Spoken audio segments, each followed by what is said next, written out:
Welcome to the Living Medicine podcast, where we talk about ethical medical use of psychedelic psychotherapy, teaching skills, examining the issues, and interviewing interesting people. Now let's start today's show. Hi, this is Dr. Signe Goldman, your host for Living Medicine, where we interview clinical and medical professionals in the evolving ketamine and psychedelic-assisted psychotherapy space. Recent interviews we've done are with Ron Siegel from Harvard on mindfulness and psychedelics, and Dick Schwartz, the founder of Internal Family Systems, on non-ordinary or potential spiritual content in psychedelic sessions. So please check those out. Today we have part one of a recent interview Sandy did with Michael and Annie Mithoefer, the prominent and well-known MAPS researchers, talking about their experience, their life story, and their views on where psychedelic medicine is heading from their perspective. This episode is brought to you by Living Medicine Institute, a growing professional network for the psychedelic-assisted psychotherapy community. For more information, go to livingmedicineinstitute.com. Let's get started with part one of Sandy's interview.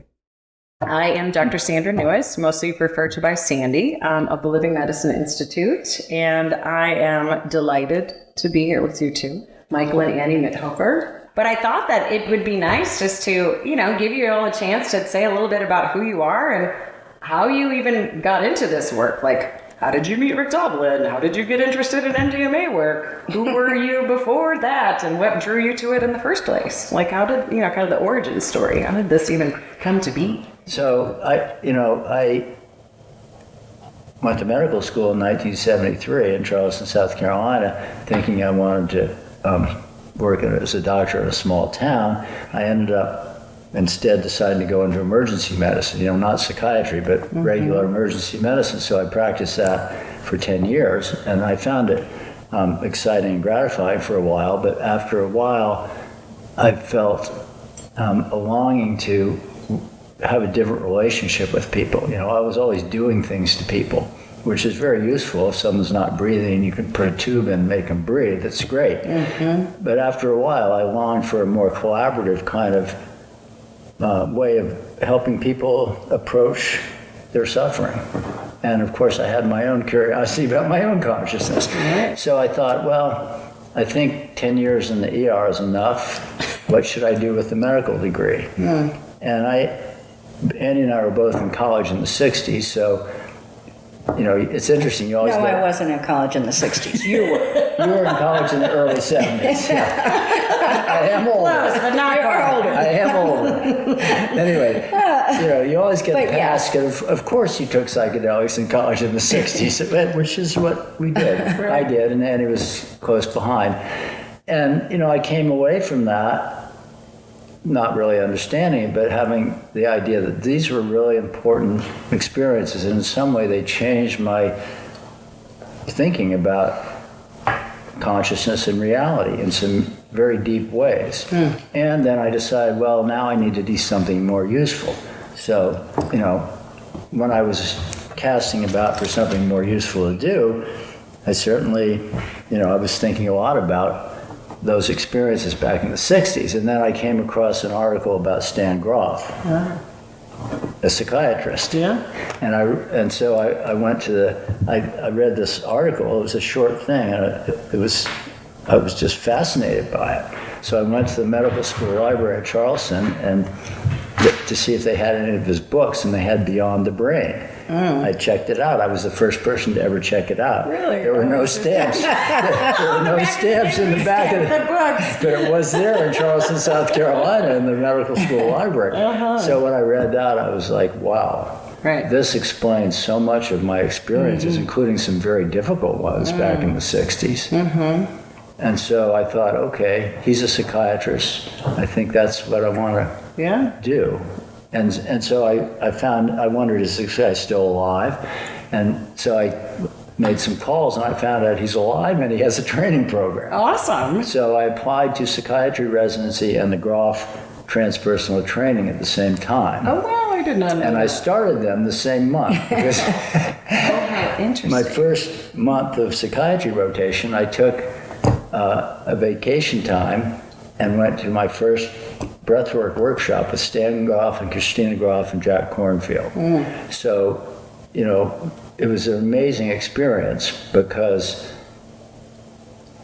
what Stan was doing, the way he was approaching healing with the breath work, which was all based on what he learned with LSD. Yeah. But he discovered you can also do this without the drugs, which is in itself a really important point. Right. So, but he was teaching how he learned to work with people with LSD and what they taught him about what they needed.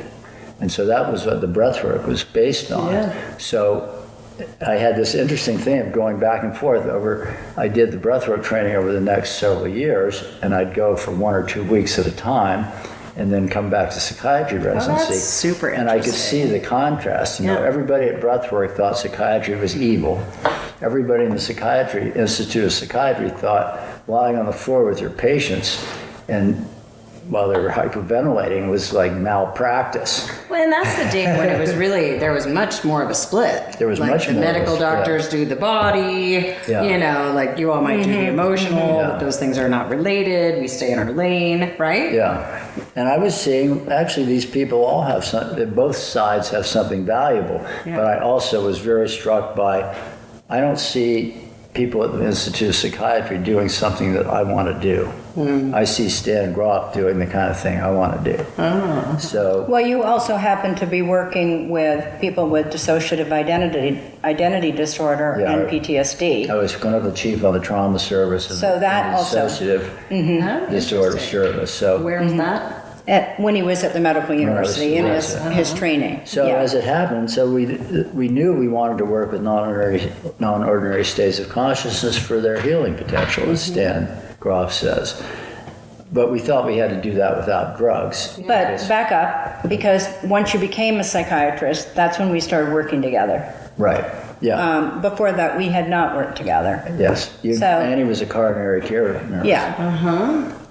Yeah. So we started working together and doing breathwork groups Oh. for, we did those for 10 years. Yeah. So you co-led them. Yeah. We co-led them. Interesting. And we saw some patients and then just some people from the community. Yeah.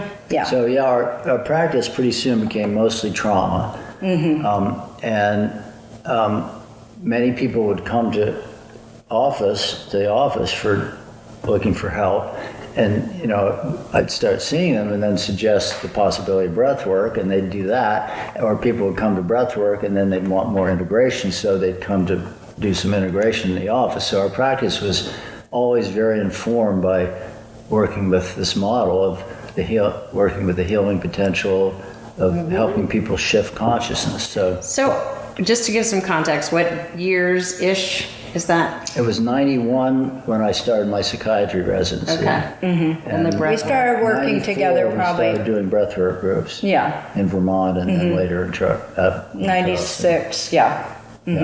That is so interesting because that is, now I know, at the time I sort of started to move in some of those directions too, but, and it was hard. And now I understand that it was because it was very cutting edge to do this integration. So you all were really at the forefront of that particular thing, like way before the MDMA work.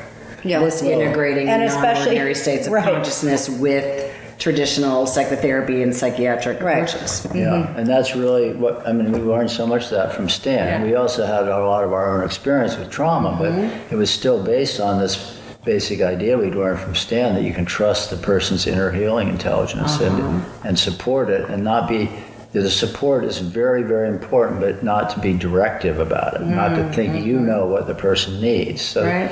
that's the core of all of this to me. So we learned that from Stan and from our own experiences. 'Cause Okay, so fast forward. yeah, well, I just So- want to say part of the Yeah. breathwork training that I wasn't really expecting but was immediately apparent, the most important part was doing your own work. Yeah. That's where we really learned what it's like to be in those places with that setting, with someone there and to support you and how much support you want and how much autonomy you want, that kind of thing. So Yeah. yeah, so we're doing, it was great. People were having amazing healing with the breath work.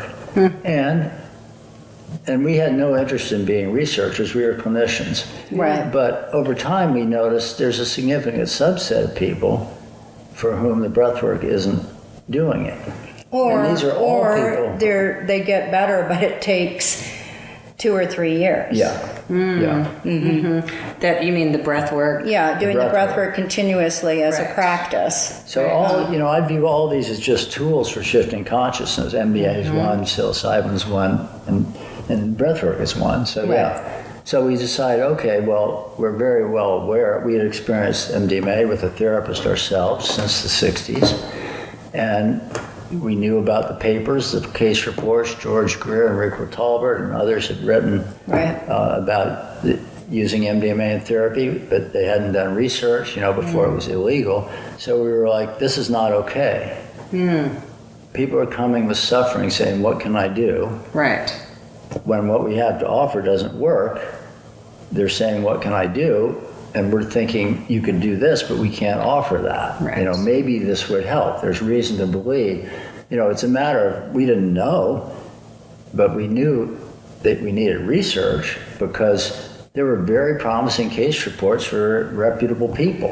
Right. That's a signal that you need to really pursue it vigorously with controlled research, but no one had done that. Well, and all the research that came before it was all Right. shut down. Right. Granted, it wasn't on MDMA at that point Right. because the molecule hadn't made it into be able to kind of even be utilized that way. I don't even know exactly when it was synthesized, but that other types of research was really promising, and it was just squashed. Right. Yeah. Stan Groff had a paper in Journal of the American Medical Association about LSD for alcoholism. Yes. Yeah. But all of the practitioners that were using MDMA before it got shut down, I mean, there were lots of them. Between probably a couple thousand between Yeah. 85 or so and Well, it was shut down in 85. between the late 70s and, Yeah. and 84 was emergency Yeah. scheduling. Yeah. Right. So Well, and the number of just anecdotal reports, really, frankly, myself being one of them, where you're just like, oh my God, my life is totally different from this moment forward. Like, I see things dramatically different. And whether that be in, patients or people in the quote unquote normal population or, people who have trauma histories who are still functioning in the normal population. And I mean, there's just so many of those reports. yes. That's, if we talk about the placebo effect and stuff later, we can get into that more, but that's one of the striking things. It's like people don't just take a pill and say, I feel better now. They have a coherent, complex, very intricate and interesting process, a psychological process they can describe about what that entailed. So it's pretty hard to just write that off. For me, anyway. So then you looked for Rick. So then we thought, okay, we've got met to do Rick. some research on this. How can we do it? We were members of MAPS, but we never met Rick because we found out about MAPS from Rick's old girlfriend, Kylie Taylor, who was one of the breathwork teachers. And so we were members. Funny how the things just these like seemingly random occurrences that lead us into dramatically different directions. It's great. So we thought, well, we were wondering how we could do the research. And then actually I heard something on NPR about Deborah Mash's Ibogaine work in St. Kitts. And I ended up going down there to see what she was doing. Interesting. So I got the idea, okay, we'll have to go to an offshore nation. I wonder which is the best one to go to. Maybe I should ask Rick Dalvin. He would probably know. Oh, yeah, right. So I called Rick, and he lived in Charlotte. No. We saw Rick at the Well, I conference. called him and he wasn't home. Oh, okay, that's right. Okay, I forgot that. And then I dropped it. So you got his number Michael from his probably then called, girlfriend right? or his ex-girlfriend? That's like you very could- literally how I this don't know. happened. I think it was probably in the MAPS bulletin. It You wasn't- probably it called wasn't- like the day you got back from St. Kitts. Anyway, knowing Rick you. wasn't home. I never got around to calling him back. And then a couple months later, we get this pamphlet about Ralph Metzner's first annual ayahuasca conference in San Francisco. And I said to Annie, let's go to that. We're interested in ayahuasca anyway, and maybe we'll get some leads on how to do psychedelic therapy. Right. So we went to the meeting. We walk in the room. It was all in one room. It was a small conference. There were some very cool people there. And I saw Rick Dalvin across the room, and I recognized him. Is that him? Well, I recognized him from the MAPS bulletin. Right. So I went over, introduced myself, and I said, can you advise me on which offshore nation I should go to do psychedelic research. And he said, "You're a psychiatrist?" I said, "Yeah, you want to do psychedelic research?" He said, "You can do it You're the here." person I've been waiting for. Exactly. I was the person he'd been waiting for. He was the person we'd been waiting for. He said, "You can do it here and we'll help you." Yeah. Oh, wow. And you're like, seriously? Yeah. Okay. It just seemed totally natural. Okay, cool. Right. And you were all in Charleston, in the Charleston Medical Center? Well, no, we had a Or private just in office. Vermont? Yeah. Okay. In Charlotte. We had a private practice. I was on the clinical faculty at the medical school, Gotcha. but we didn't work there. Yeah. So Rick said, "What do you want to study?" And I said, "MDMA, LSD, psilocybin, and ayahuasca mainly." We'll leave DMT for the others. He said, yeah, me too, but we got to start somewhere. Right. So we had about a 20-minute conversation. We agreed the best way to start was MDMA for PTSD. That's what made the most sense. And that was... And that's what we were doing in We were doing office. PTSD anyway. That's what you were doing in your office. That's what you're doing with the breath work. Rick was most interested in MDMA, so it was a really good fit. So Rick said, "Why don't you go home and write a draft protocol and we'll start working on it." That was in January of 2000, I think. Awesome. A year later, in October of 2001, we submitted our FDA application. So it took a little over about a year and a half. We had a lot of input from many experts about the protocol because we didn't know about research at that time. Yeah. So I imagine you all must have also just hit it off on a personal level too. I mean, to With Rick, commit yes. to 20 plus. They're a match made in however heaven. many years of working together. They both had the same kind of energy, and Although yes. Rick's got more of it, but he's young. and they're both. They need somebody to ground them, Yeah. which I do. That's and where Annie comes in. Rick's wife Lynn grounds him. So Well, Rick has always said we have a similar risk tolerance, so There you go. that we work together pretty well. And love that. we're really good friends now. And it's So I would love to hear what you have to offer about that, your role, like, how you show well, up in this. yeah. And just, I love working with the patients. Yeah. And really. I think Michael and I both love this, but we love processing things with people. And getting into, what is the cause of this, or, really processing, deep processing. So I loved working that way with people. So, if I knew now how long it had taken and how much work it was, I don't know that I would have done it. I think you were like signing on for a lifetime mission. Because it really has been. Yeah. But it's all been worth it for the patients. Yeah. Because the people we saw, we could help people get better, but when we got to work with people with MDMA, it was a lot different. Seeing people really heal quickly. Yeah. So you saw some things in breath work. You saw that there was utility in combining that with the therapeutic approach for PTSD, and then enter MDMA, and you saw all that come together in a different way. Right. And we had to learn how to be researchers. Right. Because MAPS really wasn't. We were the team. Yeah. There were people from MAPS. there were 5 of us at that time: me, Annie, Rick, Ilsa, and Valerie, maybe. Yeah. Isn't that And interesting? so we You, and now it's just like They had who to knows do how all many- learn how to do the charting and everything, so it was all new. There was an element of in the beginning, we got a lot of scrutiny in Charleston, and that, I have a little bit of PTSD about that, just bringing something into Charleston and the critics and what people were saying. There were newspaper articles and things. So approximately what time frame? that was when we were first getting approval. So that would have been 2001. Yeah, 2001. And, but then we got through that. We got through that. But what did they say? And how was that for you? I mean, were you God. picking up newspapers and being like, oh my gosh? Yeah. They had a calling you, newspaper or- article that we didn't talk to the person that was writing the article ahead of time. He said, Dr. Mithoefer is giving MDMA to his patients. Front page. MDMA is an illegal drug, yet Dr. Mithoefer gives it to his patients every day. Every day. You're like, well, no. And, we had patients who are like, 70 years old that would come to the office with their Bible. And, regular patients. Right. And they're like, my friends just said that you were doing this, Yeah, so, there was a lot of that kind of attitude. I mean, what would you do? Would you just be like, actually, that's just false? Or did you try to call a lawyer? Or like usually they said, but it must be okay because, you're a good guy. We called a lawyer and got that retracted. Yeah. Of course, and there were it's at the some back ways of in the which I paper. figured we must be on the right track because we're causing a lot of consternation. But yeah, that was a mistake.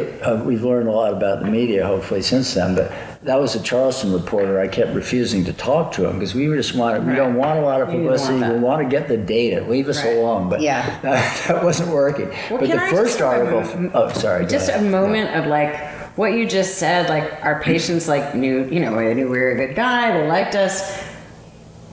That really speaks a lot about you as clinicians, right? That here's your patients getting all of this, first of all, that they're sure, breath work and we're combining that, and then they get all this and they're still oh, okay, well, we trust you. I mean, you must have done an extraordinary job of developing trust, which is such a big part of this work. Yeah. So I just want to recognize that. Yeah. Thank you. Well, thank you, Sandy. One of my favorite experiences is at the local hardware store, which, we've been going to for about 35 or 40 years by then. Really a great hardware store. After the paper thing came out, then we got the lawyer and they put a retraction in. Uh-huh. So I walk into the hardware store and the owner says, "Geez, Doc, I saw they published a retraction, but that was lame. The article was on the front page. They put the retraction on the back on Friday." Oh, of course. Even the hardware store guy was supportive. I love it. So, see? I think people are go you. Yeah. So you had already, earned people's trust and, developed support. And, I just appreciate that and recognize that just being a critical part of the process. Well, thanks. Yeah. Being reasonable helps. Yeah. Yeah, so you're in Charleston, all this stuff, you are on a team, you're writing this trial, or you're submitting for the first trial, and it was just a team of 5. It was the two of you and Rick and 2 other people. Yeah, and at the site, it was just us. Yeah. Yeah. We had a psychologist in town that we worked with. They did the testing. They did all the testing. Site, we did we called people at the appointments, we did the screening, we did all the paperwork, we cooked the food, we washed the sheets. We picked them up at the airport. There was nobody else to do anything. Big thing. Yeah, and I think, doing breath work for years, that's what taught us. Yeah. When you're taking care of people in those states, you really, when you're doing therapy with people, you're taking care of them. Right. So it was something we'd learned from breath work. Yeah. Well, and I think that's just one of the things that's important for people to know. There really is a fundamental difference between a 6 or 8 hour session and a 1 hour session. Yeah. The level of care and kind of the importance to be present with the person, with the client in that, it's just different. Yeah. It is different. Longer sessions are different, and I know that's one of the criticisms that leverage, what are you all doing? And we'll get to that, but just that level of care being primary. Yeah. Which is really, been part of psychotherapy from the beginning. I mean, that's unconditional positive regard. Humanistic psychology. People say oh, that's not a thing. Well, it is a thing. It's been a part of therapeutic process forever. Yeah. And any sort of human relations, the caring piece, the showing up piece, the being able to be present piece. And the innate capacity to heal. Yeah. Hippocrates said, "The physician treats, nature heals." I mean, it's not new. Right. No one's ever claimed physicians are healing people. Right. We're just creating favorable conditions. Right. Creating the optimal conditions for healing and then moving that forward using established methods and interventions and techniques that have been looked at in a variety of different domains. That seems, when you put it that way, it seems to make perfect sense. Yeah. So. Yeah, it seems very dramatically new because they're psychedelic medicines evolved. But as you say, it's well, and the Carl time. Rogers was talking about this. Exactly. Many people have talked about this. Right. You know, man's search for meaning, Viktor Frankl. Right. You know, I mean, might have seen the opposite, but really, you know, like people accessing their own inner wisdom and their own inner healing is not a new concept. Yeah. No. So, you know. It's an old, very old concept. Yeah. So, okay. So at this point, we're up to the early 2000s. You're submitting, you're running the trials, you're learning research methodology. You know, I was trained as a psychotherapy outcome research methodology to apply to outdoor-based therapeutic programming, which doesn't sound like it is the same, but it is actually like a very similar. It's parallel. Yeah, like, you know, longer sessions and different types of things. And the reason I'm bringing that up is just the recognition of the difficult, like how incredibly difficult it is to write up and develop and fund and run in a way that is actually scientifically valid clinical trials. Like that's a monumental undertaking. And I don't think people realize, like, you don't just like, you know, do some therapy and, you know, write some notes and really good. No, I mean, especially when you're doing it for the FDA. Right, exactly. Yeah. So which is an interesting question. So when did the FDA enter into this discussion with you all? Because I don't know, again, that's another thing I don't think people realize is that the FDA, my understanding, and, you know, based on our conversations too, that the FDA has really been a partner at every step of this along the way. Right. So it's not like they're we had to get the suddenly protocol looking at approved by the FDA. Yeah. And we had to get approval from the IRB. Yeah. Which also took a long time. And the DEA. We don't have time to go into that. And the DEA, which also took a long time, which we don't have time to go into. But I mean, there that were a must lot have of been a lot of obstacles. A finagling. lot of obstacles. But the FDA, we submitted our first application October 1st, 2001. Yeah.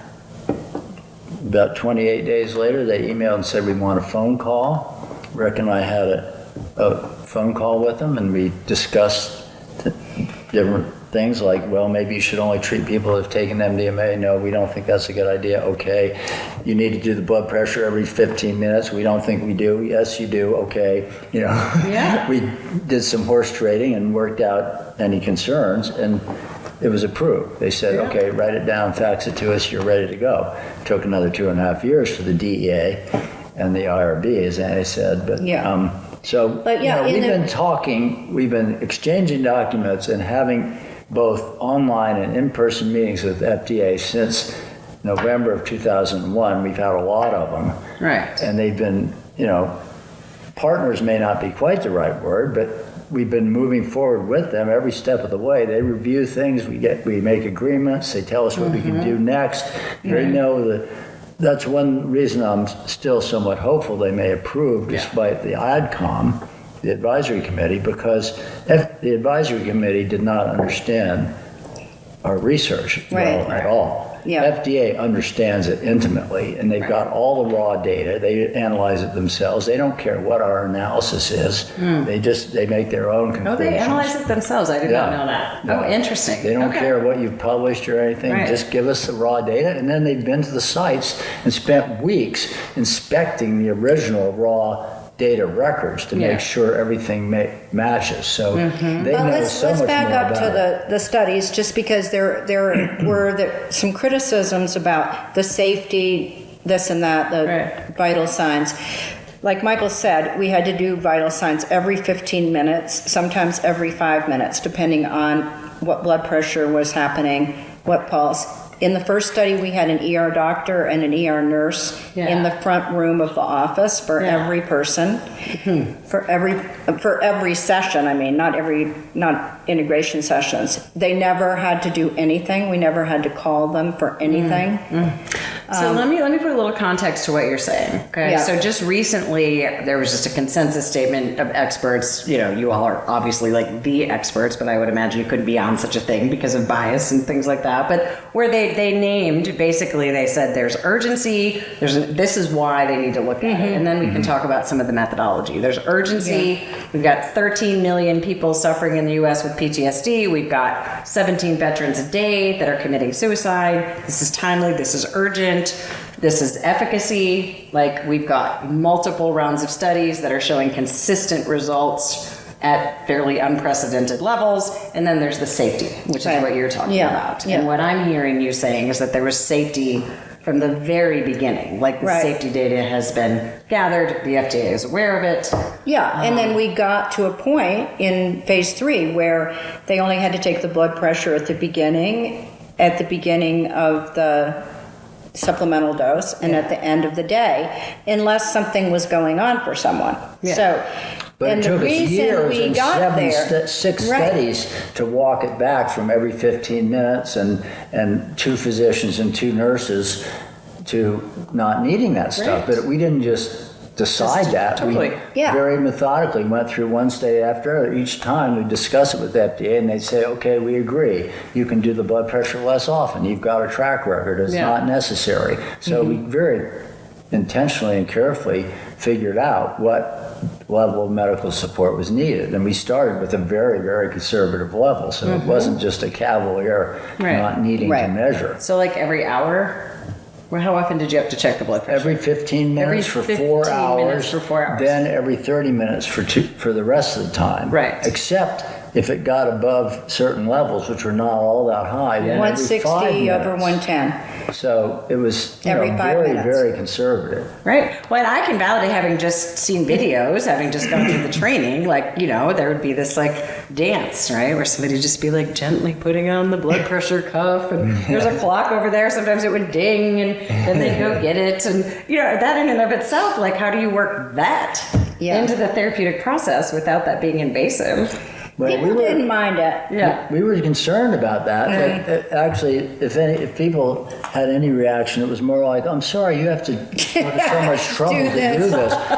This seems like a hassle. But they they would also be like, I'm glad you're keeping me safe. Totally. Yeah. Oh, yeah. Yeah. There's somebody's watching what's going on. Yeah. Yeah. No, I mean, that feels good. Like, and, I do ketamine-assisted psychotherapy in the patient's lab, we're like being medically cared for. That I think helps people drop in. Yeah. So what I'm hearing you saying is, in the beginning, it was like literally every 15 minutes for the first 4 hours. This would obviously be tracked. You would have had data tracking methods. Those would have gone to the FDA. The FDA is looking at it independently. Right. And so over time... We had tapes from the blood pressure machine so we could prove it. Right. And the FDA received all that information. Right. Yeah. Yeah. So I imagine, and I want to revisit these 3 points, but I imagine, like for me, kind of watching that, having like very literally just gone through this training, it was like, oof. And like I said in the beginning, I thought about you all immediately, and I thought about Marcel and Bruce, who I just spent time with, and just like, I mean, obviously there's going to be part that wants to kind of like talk about the methodology, and we'll get there, but like, what was that like for you on a personal level, having like devoted so much, like mission? It's a mission. It's a 20-year mission. Right? Yeah. That it's not just work, I'm hearing. It's life, it's relationships, it's community, it's learning, it's commitment. And then to just be like, oh, whew. I started out being really proud of MAPS, of Lycos, of Bera. And then I started listening to the public and then I realized that Bera didn't get time to answer the questions, and I was starting to, wow, that's too bad, and then started listening to the public comments, and it made me sad. It made me sad that there were some people that were harmed, and the thing I think that wasn't named was clinical research can be harmful for people. Oh, yeah. So putting people through, like, our phase 2 studies, people could cross over. In the beginning, we didn't have approval for people to cross over for the first 5 patients. Because crossover means what? Crossover means that they can get MDMA after they go through the placebo. Gotcha. Okay. Which, by the way, for anybody who's not familiar, like, that is state-of-the-art psychotherapy outcome research methodology. You don't have a waitlist control. You have a placebo group that gets exactly the equivalent treatment, and then you've got the experimental group, and then the opportunity later, if the placebo group wants to get the experimental treatment. That is like the highest level that I was taught. And the placebo group is the therapy only group. Yes. Because they were getting therapy during that time. So in the beginning, we could not let the first 5 patients cross over and get MDMA because the FDA said we don't have enough evidence that should happen. Okay. So after the first 5, and think about those first 5 people. They're going through this study, they come in and it's their last chance, they think. Yeah. It's the end of the line for me.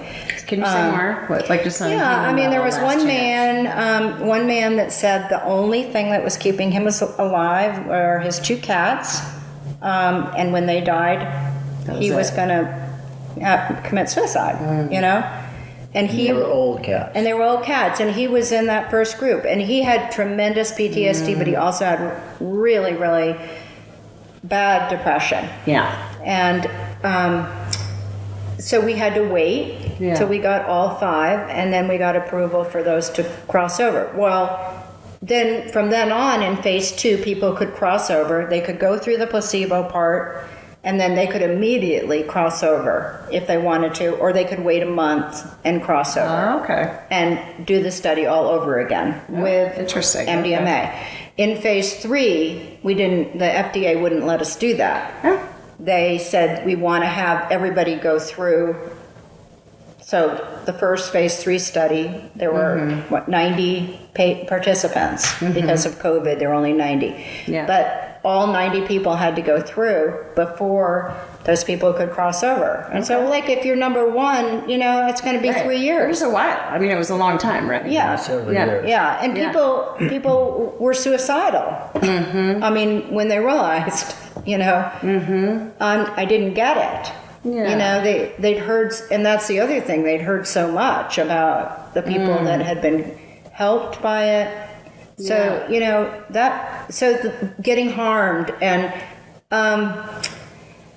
then some people that took things out of context, said things about our therapy approach. Yeah, it saddened me. I think that's anger, but mostly sad for the patients, for the participants that went through our study because they wanted to get help, but also they knew this might help other people with PTSD. So that's something you mentioned just in conversation, that what you saw was people just really wanting participants, like feeling really good about the fact that they were participating in something that had the potential to be helpful for others. Yeah. And so many of the veterans told us, well, I feel kind of guilty that when I talk to other veterans, because I've had this opportunity and they're still suffering, but at least they're saying, well, they're glad to know there's something out there. There might be a possibility for them in the future. Yeah. So there were not only the people that were in the study, there were many, many people tracking this because they really were hoping for themselves. So the number of people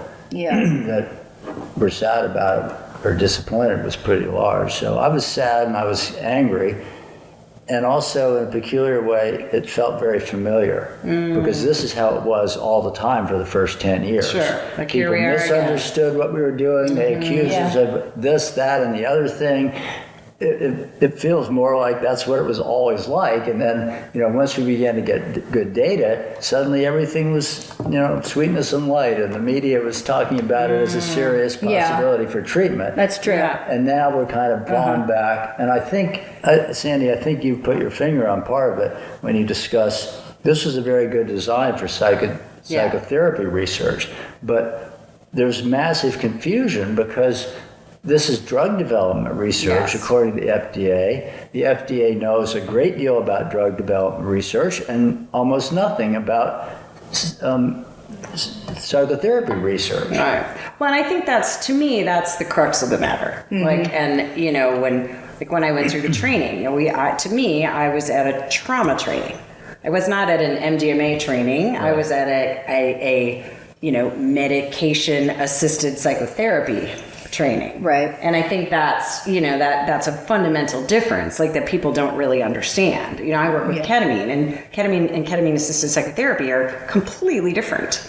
Like the medicine is a tool, but the therapy is really the overlay. And so it seems like what people don't really get is that the FDA just generally doesn't have protocols in place, to do psychotherapy outcome research with drugs. And so, it seemed to me like the review panel was coming from the drug side. Yeah. And that makes sense.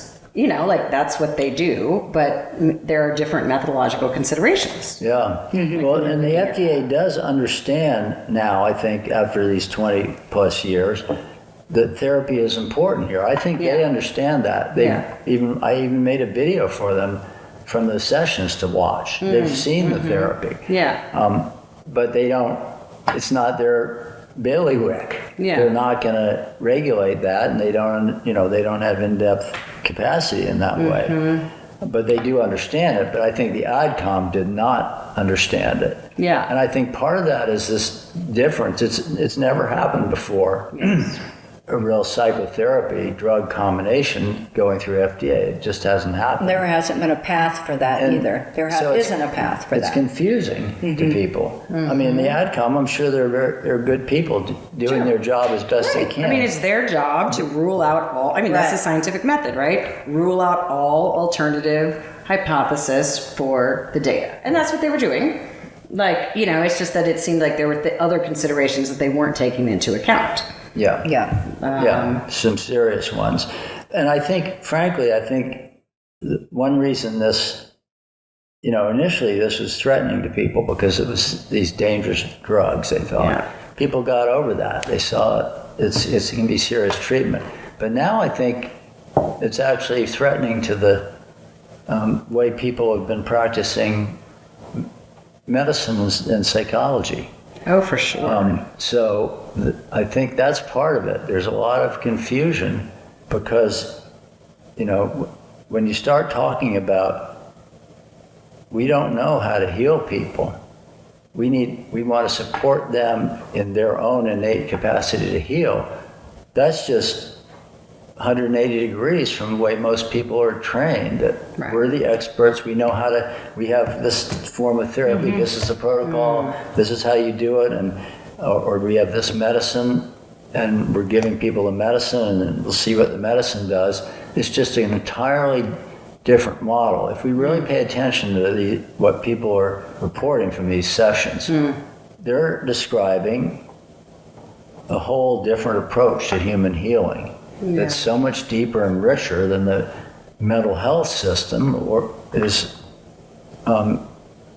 doing for the most part. There are notable exceptions. Yeah. And the way psychiatry has been for the last 20 years. Yeah.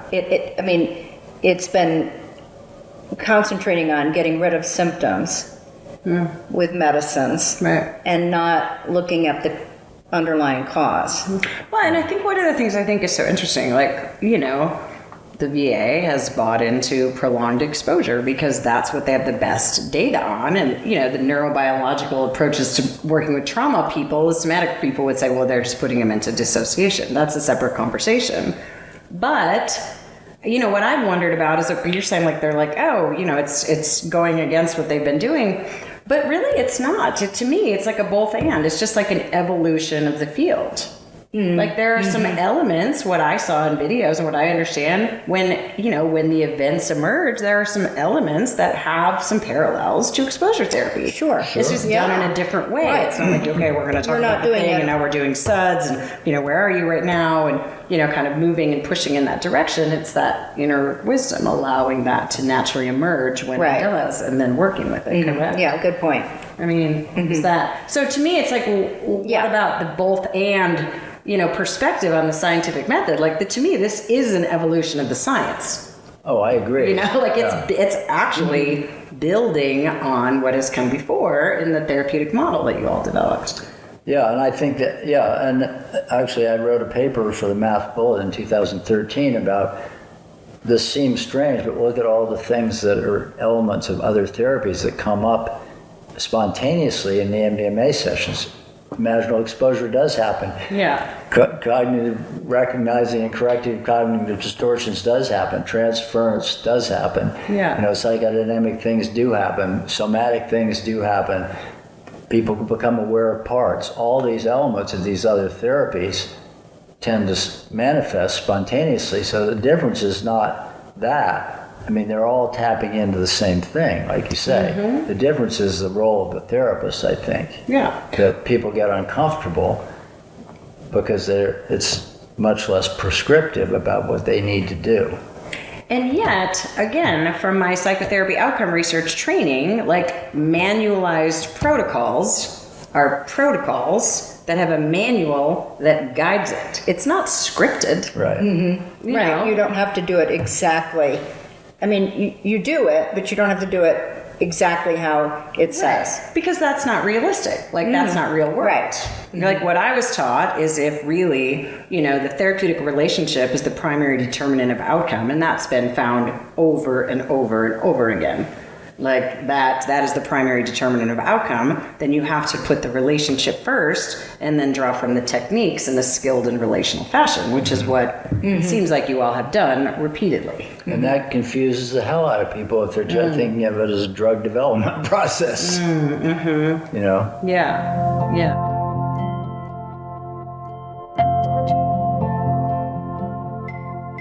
Thanks for listening to Living Medicine.